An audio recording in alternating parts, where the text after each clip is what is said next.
Ah, college, the magical place where you're supposed to discover your purpose, make lifelong friends, and somehow emerge as a fully functioning adult, all while accumulating a mountain of debt.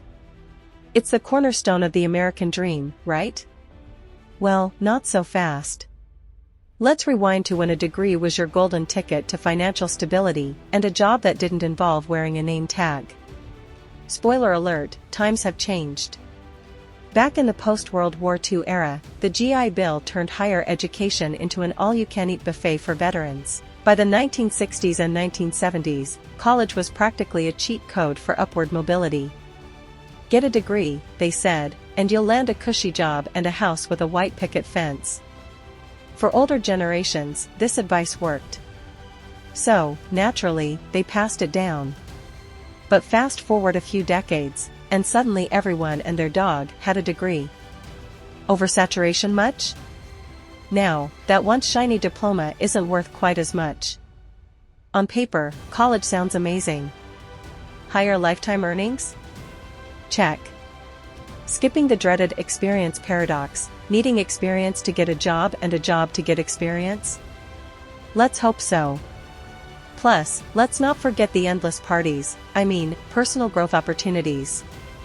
Proponents also say you get to gain knowledge and become a well-rounded person. But let's be real, most students are less interested in Socratic wisdom and more focused on landing a job that'll keep them out of their parents' basement. But here's the twist, a whopping 41% of college grads are underemployed, working jobs that don't even need a degree. Picture someone with a biology major flipping burgers, it's like using a smartphone as a paperweight. The promised ROI? Sometimes it feels more like return on insomnia from all those sleepless nights studying. Now let's talk money, or lack thereof. The average cost of tuition for the 2023 to 2024 academic year was $10,560 for in-state public colleges and $39,400 for private ones. That's more than triple what it was in the 1980s, adjusted for inflation. And don't even get me started on student loans.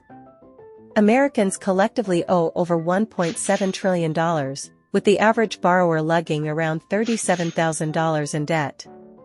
That's like buying a new car, except instead of a car, you get a piece of paper and a lingering sense of regret. Why so expensive? Blame skyrocketing administrative costs and colleges treating tuition like it's monopoly money. Financial aid, meant to help students, ironically encouraged schools to raise prices. Because, hey, if students can borrow more, why not charge more? Not all degrees are created equal. If you're an engineer, a nurse, or a computer whiz, congrats.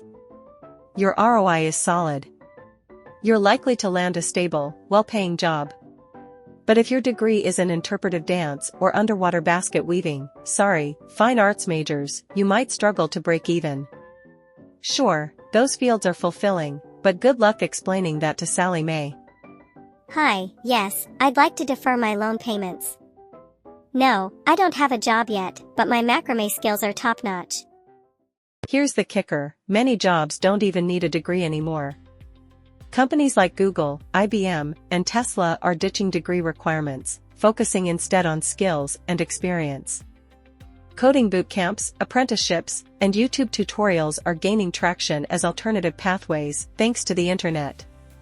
Meanwhile, traditional degree holders are finding themselves overqualified and underpaid. Cue the existential crisis.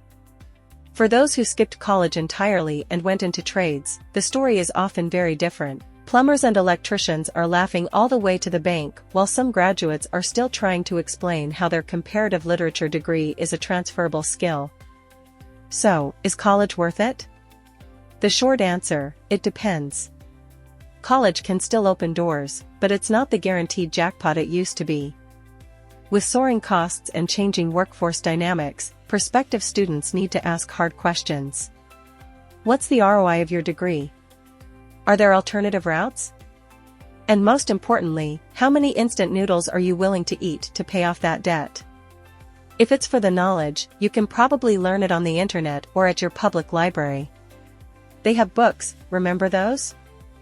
For those looking to cut costs and still get a solid education, community college is a game changer. You can knock out your general education credits without taking on massive debt, then transfer to a 4-year university if you're feeling fancy. And guess what? Your degree won't come with a disclaimer that says, started at community college.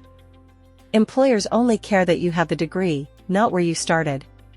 So why not save a buck? But hey, I don't care what you do. I'm just an AI professor. If I were a real professor, you better believe I'd try to trick you into attending college.